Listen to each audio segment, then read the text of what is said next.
Nah, masyaallah muslimin rahimani wa rahimakumullah, jamaah yang dimuliakan oleh Allah Subhanahu wa taala. Tadi ada berapa faedah?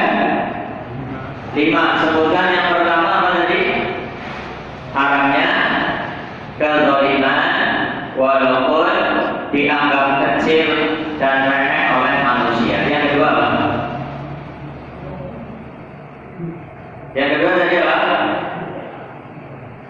Mengambil hak orang lain walaupun hanya sejengkal tanah termasuk dosa besar karena diancam dengan laknat dan diancam dengan dikalungkan 7 lapis bumi pada hari kiamat. Yang ketiga apa? Penyebutan 1 jengkal tanah itu bukan untuk pembatasan, bukan berarti kalau lebih sedikit dari itu, misalnya setengah jengkal berarti boleh, bukan. Penyebutan sejengkal tanah itu maksudnya adalah penyebutan sesedikit apapun, ya, sesedikit apapun hukumnya adalah haram. Jadi sejengkal tanah ini bukan untuk pembatasan. Yang keempat tadi apa? Bumi ada 7 lapis sebagaimana disebutkan oleh Allah Subhanahu wa taala dalam surat Al-Qalaq ayat 12. Yang terakhir yang kelima tadi apa?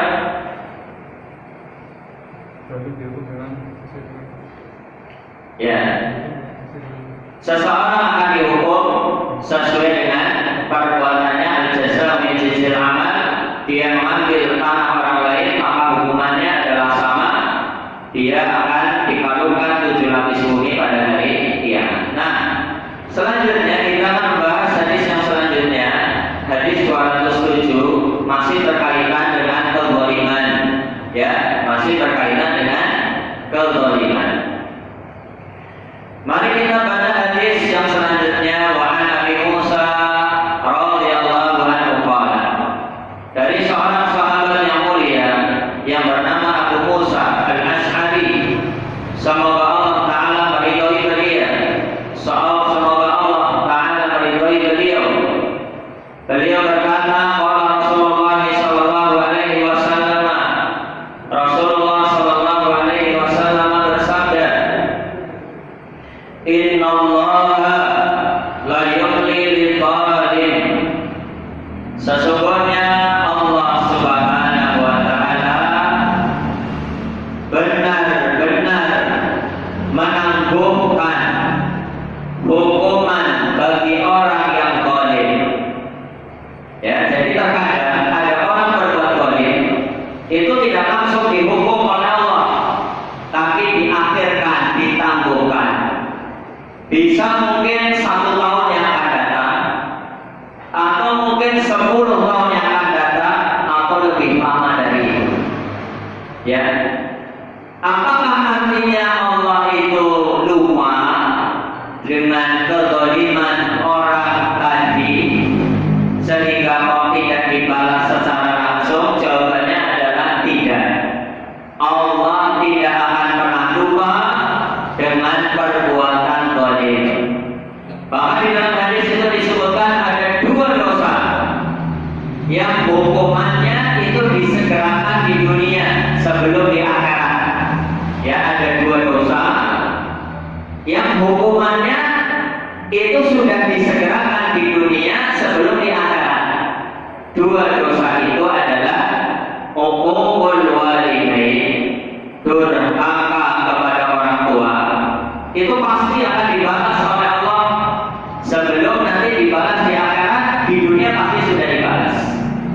Ya, durhaka kepada orang tua, baik dengan ucapan, baik dengan perbuatan, dengan sikap, semua hal yang menyakiti orang tua, ya, sekecil apapun itu pasti akan dibalas oleh Allah Subhanahu wa taala.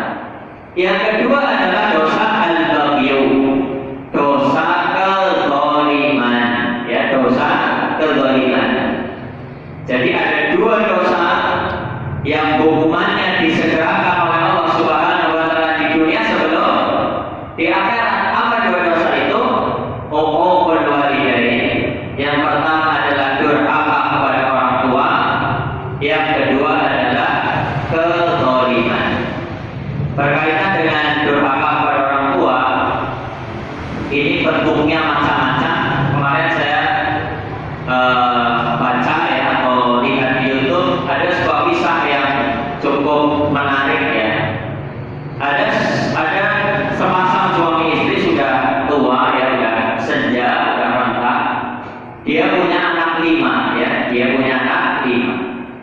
semuanya sukses, semuanya sukses. Yang tiga jadi dokter, yang dua jadi pengusaha. Ya, semuanya sukses, hartanya berlimpah, kedudukannya mapan, semuanya berada dalam kenikmatan. Ketika sang bapak, ya itu meninggal dunia, jadi ini hidup dua orang, bapak dan ibu sendirian, anak-anaknya misah semuanya di berbagai kota. Ketika sang bapak sakit, ini anak-anaknya diminta pada pulang. Ya kasihan ini bapak, kelihatannya sudah parah, ya khawatirnya nanti kalian gak ketemu. Jadi mumpung masih ada, pulanglah. Ternyata yang pertama alasan sibuk, yang kedua alasan keluarga repot, yang ketiga macam-macam, belum tidur dan sebagainya. Akhirnya gak ada yang pulang dari 5 anaknya. Ya.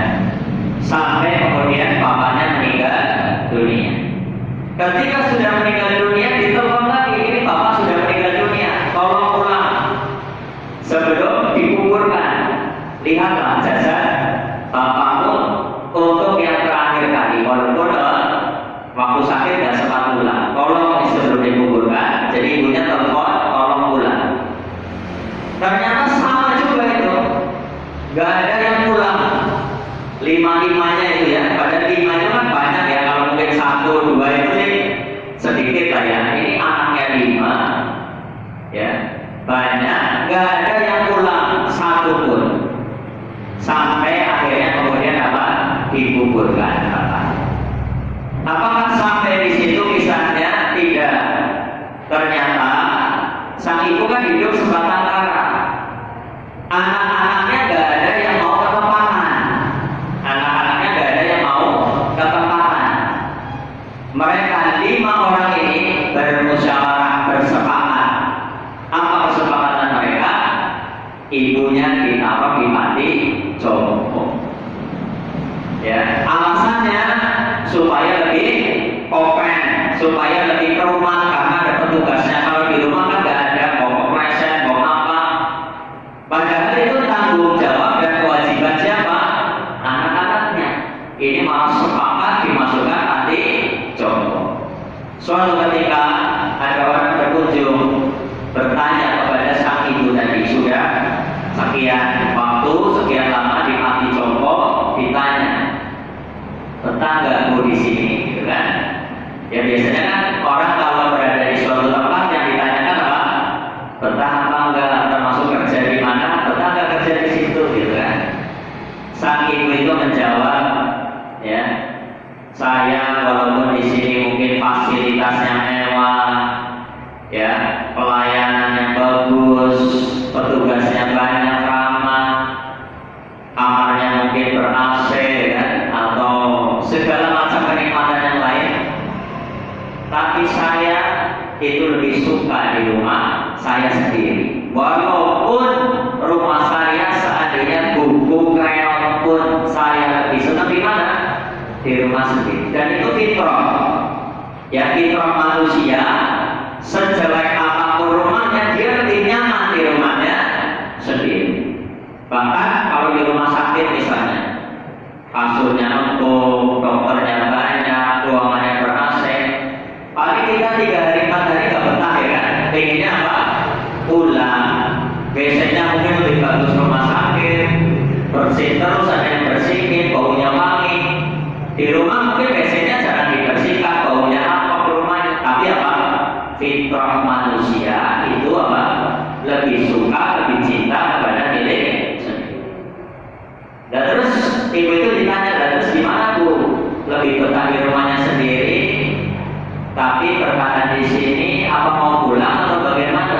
Atau minta ke anak-anaknya supaya dijemput pindah ke rumah sendiri? Ibu itu menjawab, ya, biarlah saya di sini. Suatu saat mereka akan dibalas. Suatu saat mereka juga akan dimasukkan ke panti jompo oleh anak-anak mereka, seperti saya dimasukkan panti jompo oleh anak-anak saya. Jadi ini mungkin karena sudah apa? Saking memendam, ya memendam apa? Rasa kecewanya. Jadi di rumah gak ada yang jaga, dia juga mungkin berpikir rasional seperti itu. Tapi pelajaran yang bisa diambil adalah, ya, pelajaran yang bisa diambil adalah seorang anak ataupun lebih dari seorang itu berkewajiban untuk merawat dan menjaga kedua orang tuanya selama mereka masih ada. Ya, selama mereka masih ada. Dan kata Nabi Shallallahu Alaihi Wasallam, al-walidu awsatu abwabil jannah. Orang tua adalah pintu surga yang paling tengah. Apa maksudnya pintu surga yang paling tengah? Maksudnya adalah pintu surga yang paling mudah. Barang siapa yang berbakti kepada kedua orang tuanya, maka dia akan masuk surga dengan mudah, sebagaimana janji Nabi Shallallahu Alaihi Wasallam, al-walidu awsatu abwabil jannah. Orang tua adalah pintu surga yang paling mudah. Nah, jadi hadis ini tadi kita selesaikan. Rasulullah bersabda, innallaha la yudhillu lidzalim. Sesungguhnya Allah memberikan tangguh kepada orang-orang yang zalim, tidak dihukum secara segera. Fa idza aqalahu lam yuflithu. Tapi ketika ada atau siksaan Allah itu datang, orang-orang yang zalim itu tidak akan bisa menghindarinya. Itu namanya istidraj, diberikan kelonggaran, diberikan penguluran waktu. Satu, bisa jadi Allah menginginkan dia bertaubat, ya, merenungi kesalahannya, kemudian dia bertaubat